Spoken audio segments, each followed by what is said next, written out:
Plie de la paupière en courbant mon trait. Je laisse un espace suffisant et je finis par un petit double pli, comme ça. Je fais le cercle de la pupille et si on le souhaite, on ajoute la place pour les reflets, maintenant. Comme ça c'est fait. Les reflets, ça peut prendre n'importe quelle forme. Ça peut être une fenêtre, un rectangle ou un rond. Mais il faut toujours courber les formes légèrement parce que ça va se refléter sur un œil. Et l'œil, c'est une sphère. Donc, nos traits seront arrondis. Première étape terminée. On passe à la préparation du remplissage. C'est ce que je fais pour préparer un dessin réaliste avant d'attaquer directement le remplissage par les bonnes couleurs. Donc je commence par préparer le terrain. Je vais repasser mon dessin avec des couleurs de base. La pupille en noir, pas de souci. L'iris avec une base bleue, comme il s'agit de sa couleur dominante. Le fait de remplir tout avec du feutre à alcool, ça nous laisse la possibilité de repasser par-dessus avec d'autres matériaux, comme des crayons ou encore du feutre. Pour la paupière, je prends du beige. J'hésite pas à m'étaler comme il faut, même si au premier coup d'œil, on peut avoir l'impression de se tromper. Alors pour la membrane, pareil, je vais même utiliser des nuances de rose. Idem pour le dessous.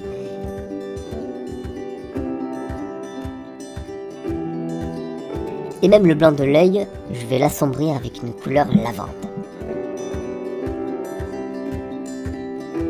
On aurait pu mettre un bleu léger ou un gris, ça l'aurait fait. Donc faut pas se casser la tête au niveau de l'exactitude des couleurs. Résultat, on a un œil avec une allure différente. Il y a des fonds de couleur, c'est mieux qu'un fond gris. On va pouvoir passer aux détails. Je commence par l'iris. On s'attaque à la zone qui touche la pupille noire. Je vais l'assombrir et créer des petites taches qui s'écoulent tout autour. Je vais me servir de plusieurs outils. Les pro-marqueurs comme feutre, je vais prendre un bleu chine et créer des zones.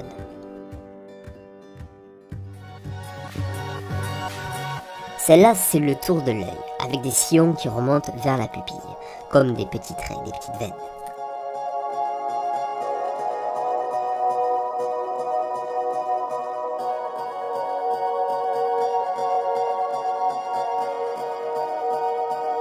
Puis s'ajoutent aussi les crayons, bon, je suis fan des crayons pastel sec, et celui-là est noir. Et grâce à lui, on va pouvoir obtenir une couleur puissante. Je colorie le tour de l'iris, et je remonte entre les sillons bleus un peu partout, aléatoirement.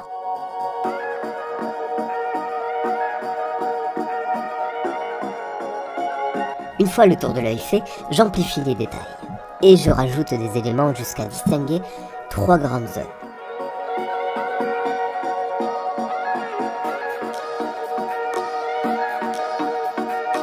La partie collée à l'iris, plus foncée, un peu comme une couronne tout autour, et dans laquelle il y a plein de petits traits bleus foncés que j'ai fait au crayon.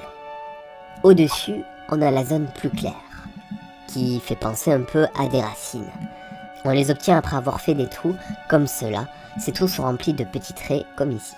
Et la dernière zone, c'est la partie qui est collée au contour de l'œil. Plus foncée et assez irrégulière.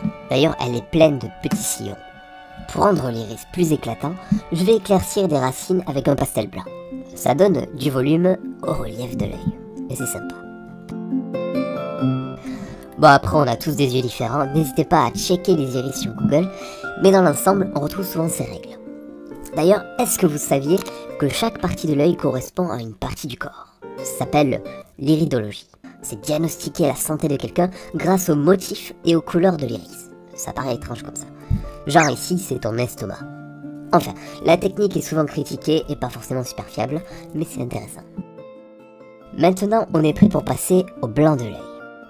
Ce fameux blanc d'œil qui n'est jamais blanc et que je le dis à chaque fois que j'en ai l'occasion. Déjà à la base, il n'était pas blanc, mais on va quand même l'éclaircir. Si on était sur un papier blanc, on n'aurait pas eu ce problème. Mais le pastel blanc est là pour ça. Je colorie un peu l'œil, et plus on est proche du centre, plus c'est clair. Donc plus on s'éloigne, et plus c'est sombre. Logique.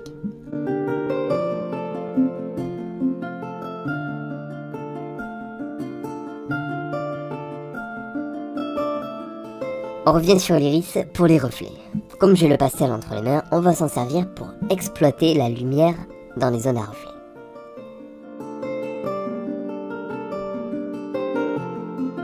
Pour la paupière, je vais lui donner de meilleures couleurs avec du rose antique. Et un rouge pivoine. Une chose importante à savoir, c'est une petite parenthèse, je suis sur un papier gris. Ça signifie que si je colorie dessus, ça va désaturer ma couleur automatiquement. Ça veut dire en fait que si je mets un bleu bien éclatant, le papier va absorber la couleur et ça va me ternir ce bleu tout de suite et le rendre plus triste que si on l'avait fait sur une feuille blanche. Pareil pour le rose, c'est pour ça que j'ai pris un rose assez puissant, je savais que ça allait me le désaturer et lui donner une couleur moins colorée et plus naturelle. Donc on n'a pas ce problème sur papier blanc, où là on a juste à poser la couleur qu'on veut et c'est réglé, ça reste tel quel. Bon, généralement on finit par les cils, c'est le plus pratique. Avec un crayon noir ou un stylo noir, je trace tranquillement les cils et pour ceux d'en bas je les fais tombants et pas très épais.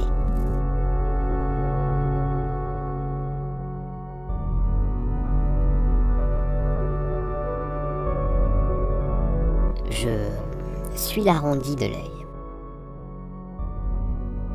Pour la partie haute, je fais l'inverse. Ils vont remonter vers le haut, on remonte pas vers le bas, et seront plus épais, plus longs.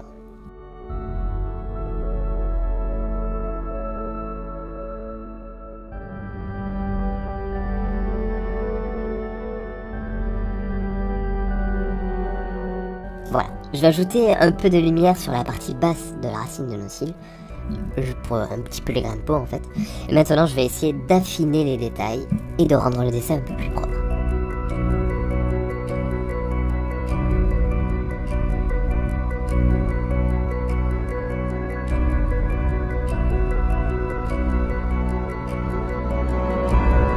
Et je crois qu'on a notre œil.